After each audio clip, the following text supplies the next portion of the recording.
What's going on, everybody? It's Nico, and with another new patch, there's another new patch overview video. Right now I'm sitting in the PTS so I can show off the new things that they put in the game, and then, as always, we will transition to real gameplay. Excuse me. And yeah, then we'll talk about all of the other changes. So, first off, let's see. Let's see, what are things I can actually see? Skins, Grover. Okay. So, Grover can now actually change his head from his, what's it called? Body. And they also gave him a few more recolors. Ooh, purple eyes. Cool. That's pretty, Grover. All orange Grover. And it looks like they may have made his bark more vibrant. Like, the color look on him looks a little more noticeable, in all honesty. Right now I'm apparently using the orange skin, but not the orange head? That's really strange. Oh, okay, so it only changes his... Okay, his head isn't his eyes, it's the leaves on him. So if you want to be creepy looking, no leaf having Grover, you can be, which is kind of terrifying when he's like this. That's pretty cool. And he also finally has regular ass recolor skins and not just these, you know, these ones. Apparently he's also Buck, so there's that. Yep, doing that. I don't know why Buck's thing is there. You know, open beta, all that good stuff. Alright, so Grover, he's got actual skins. Buck received kind of a... They called it a remodel, but it's not an actual remodel. They kind of just redid his face a little bit, as you can see right here. Can't really zoom in on it, but it looks like he's slimmed out, and like the rest of his default skin looks updated. It looks like it's a higher, like the textures used on him are higher, and it's more of a model update and not a remodel, because I mean, it's still Buck, he looks like Buck, it's just an updated version of him. Oh, cool, and you can actually see the party boosts and stuff up here. So yeah, also coming into the game, if you play in a party, you get 10% more gold, champion XP, and account XP. Basically, they're incentivizing people to play in a party because this is a game that really works well when played with other teammates. So it makes sense that you would want to cooperate and have a party going. But yeah, also Buck gets 2 new skins, the Triggerman and the Kingpin skin. Though Kingpin seems like a little too on the nose, so they might want to change the name of that, especially with the way he looks. And if you don't know what I'm talking about, Kingpin is also a Marvel villain that wears all white in the comics. I don't think he actually wore all white in the TV series in Daredevil, but I can't honestly remember. That also comes with a new shotgun skin, which looks fucking awesome, in all honesty. The shotguns look very sleek and modern, which is kind of what they're going for. And then he also got some recolors, but on top of the recolors, I don't know why that shotgun is there, but he got shotgun recolor skins. It looks like it only changes the color of the wood grain, which is kind of whatever. It's not great, but it's not terrible either.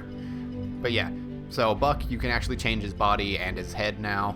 It's not just all in one thing. So if you really like the look of the commando skin, but you hate that little hat, you can get rid of the hat.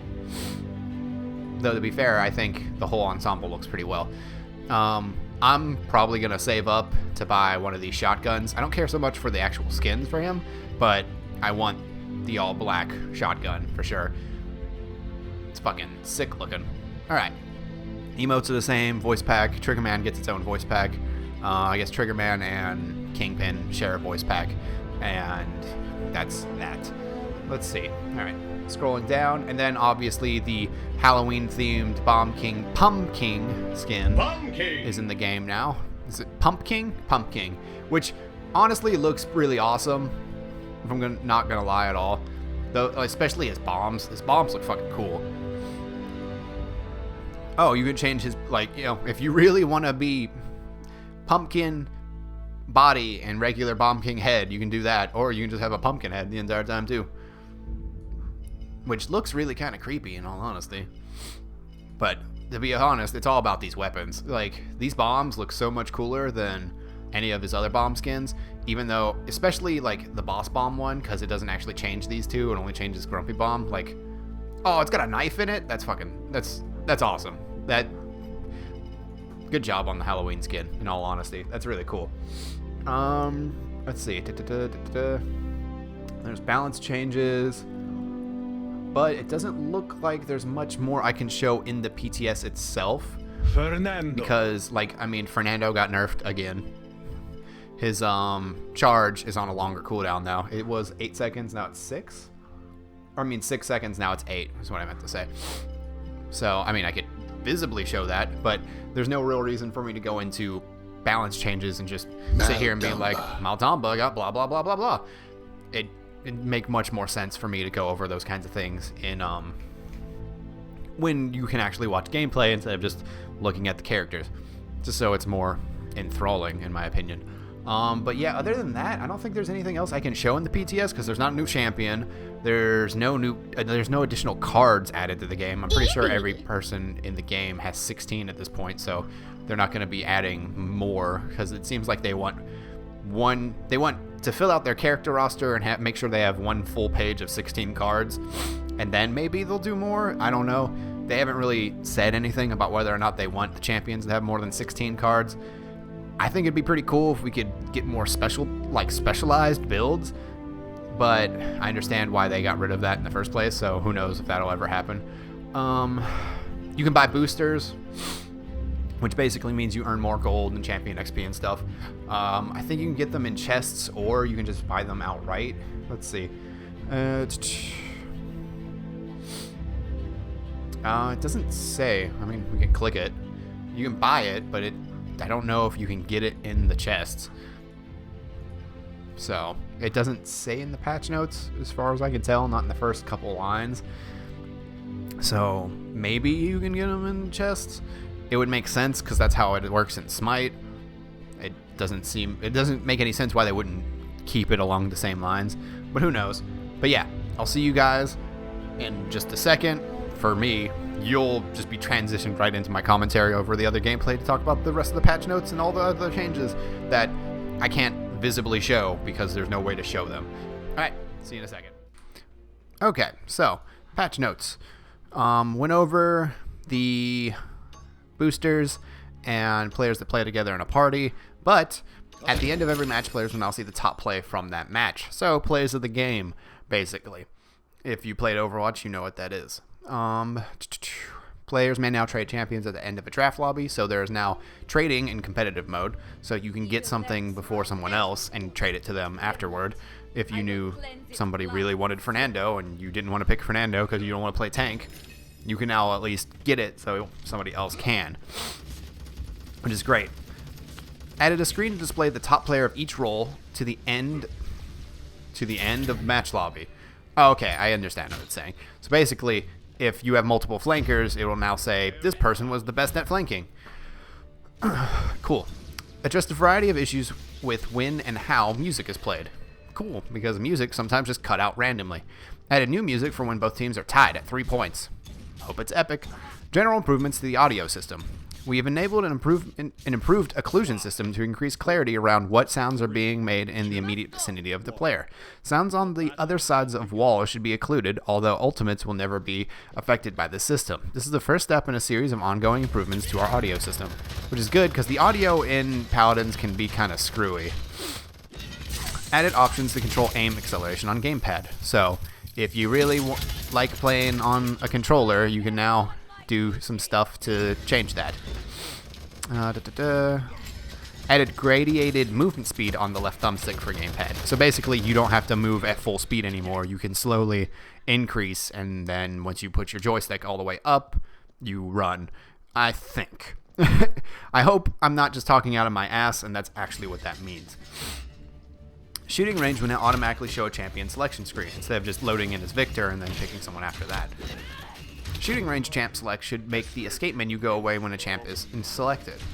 Increased experience gained from completing the basic tutorial. Added a warning dialogue for skipping the tutorial to indicate that the player is missing rewards. Basically, telling people, hey, play the tutorial. Don't skip it. Just play the damn tutorial. Which is good, because there are people that really do need to play the tutorial. Increased experience, yep. Added region flags to each player on the leaderboard. Wow, okay, so now you can tell if someone is, like, if you're like, that seemed fishy, and you go F8, or is it F9 in this one? F9, and you go, I have 50 ping, and then tab, oh, that dude's in Britain. No wonder why I did, he killed me all the way around a corner. Or whatever. Radiant chests now randomly drop gold, ranging from 400 to 1,000, in addition to cards and cosmetics. So it seems like you can no longer get gold in place of cosmetics and cards and emotes. You get gold as well as those things, which is cool. I haven't gotten a chest since I started playing. Like, I've leveled up countless times and haven't gotten another chest, so I don't really care. Kind of sucks because I'll never get those emotes, but oh well, I guess. I don't really care that much about emotes. Addressed an issue where players could duo queue into competitive while having 12 champions at Mastery 4. I have to imagine that this is because the party leader had 12 and the other person didn't. The champions page now shows each champion's rating by frame. Cool. The frames still seem kind of bugged for people who don't play competitive for whatever reason. Let's see. Players in shooting range may now change their deck at any time. That's good, because now you can actually test things out and go in there and screw around with new decks and change between them to see differences. Added additional matchmaking logic. That's good. Added the emote key to the key binding menu, so if you really somehow were pressing it over and over on accident, you can now change it to something else. Or if you wanted to spam it, you can put it onto one of your mouse buttons. Alright, Siege Game Mode.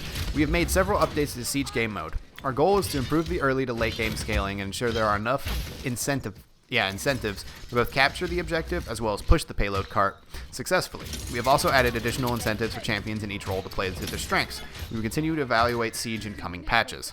Objectives and payload carts no longer progress faster with multiple players. One player will give the maximum amount of progress. I don't know if I like that change, because that actually de-incentivizes teamwork. At least it sounds like it in my head, because,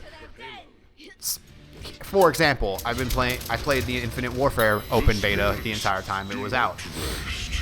In Domination, which is the game mode I've played in Call of Duty since I played Modern Warfare 2, because that's the game mode I like to play the most.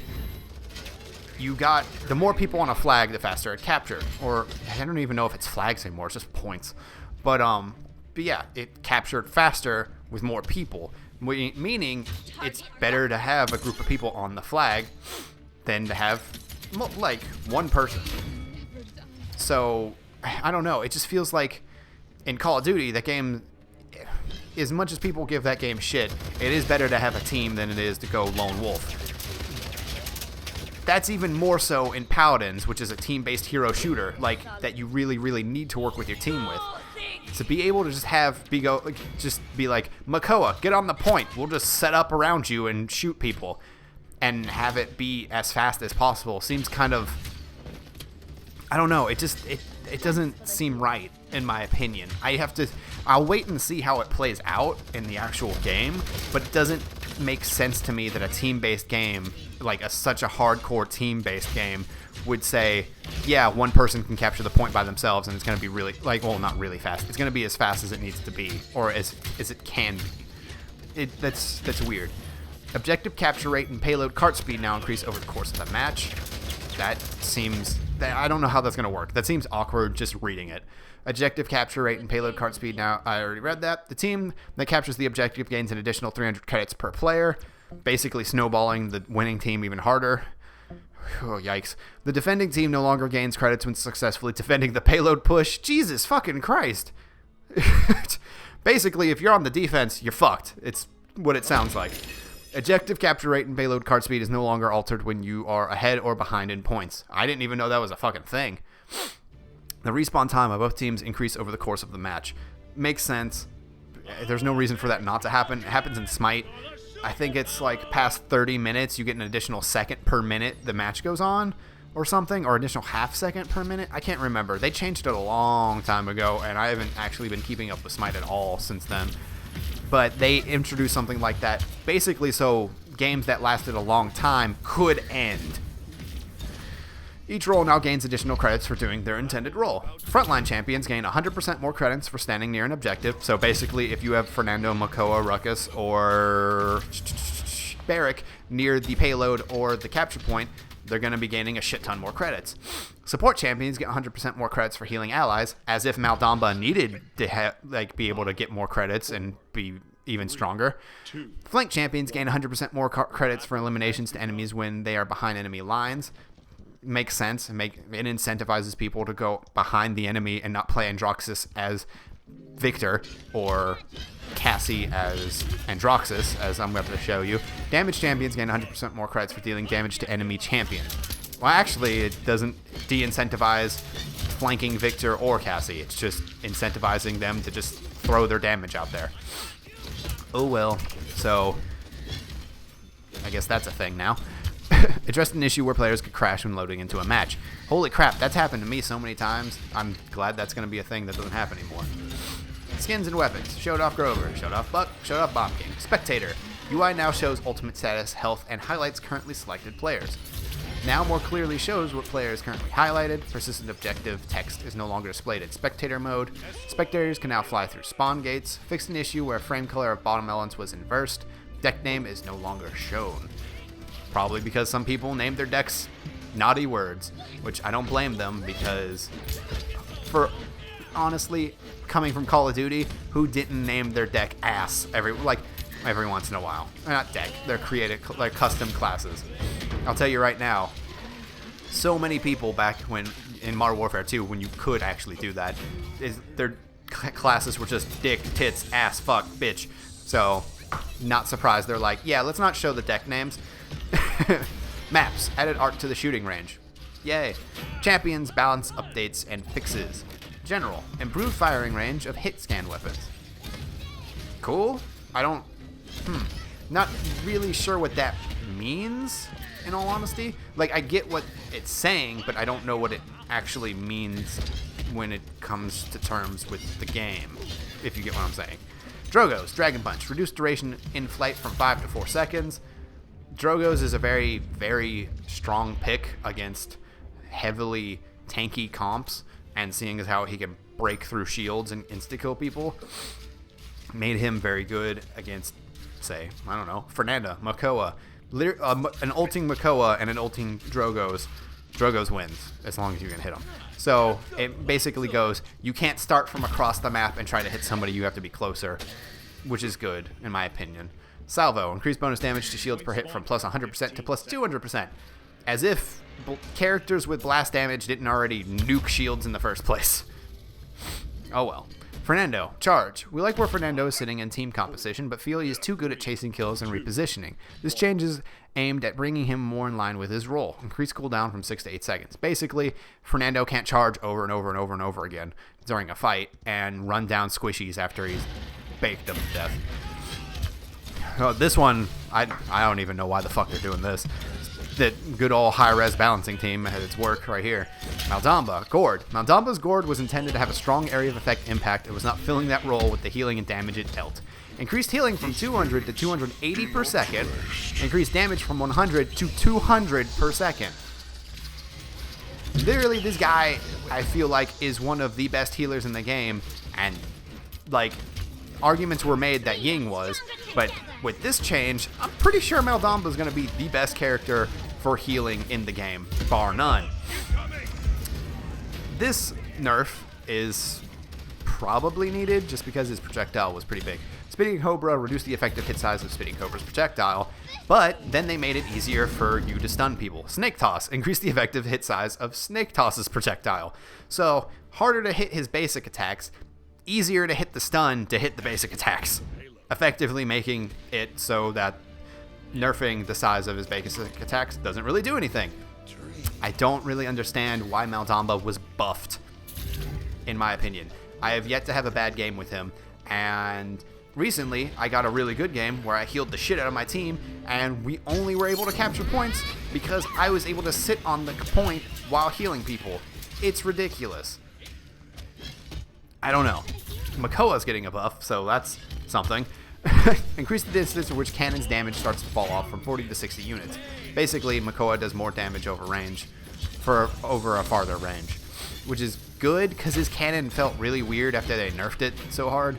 Like, he's a character that can shoot over range, but doesn't do any damage over range. It felt weird. Shell Shield. Shell Shield's channel is now interrupted by hard crowd control effects. I thought that was a thing already? So, I don't know. Weird. Sky. Fixed bug where minimum accuracy was too low. I think that means that she's less accurate, but I can't be 100% certain. And Ying. Illusion. Reduced duration from 12 to 8 seconds. I'm actually don't need the 3 videos I have on here. You'll just have a black screen for a little bit at the end here, but there's no reason to start another gameplay when this is the last change. But yeah, Ying. Illusion reduced duration from 12 to 8 seconds.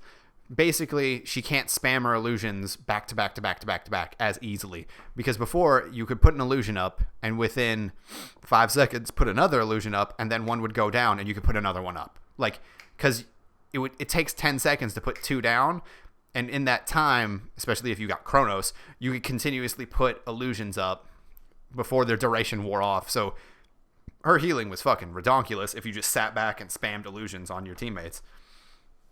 So, yeah, that's a good change because, I mean, well, I don't know if it's a good change now that Maldamba is easily the strongest healer and best area of effect denier with just a simple ability, because Makoa, go on the point. Anybody that stands near you is now going to take 80 more damage a second, and you're going to heal twice as much as you used to per second. And then I can also hit you with another heal.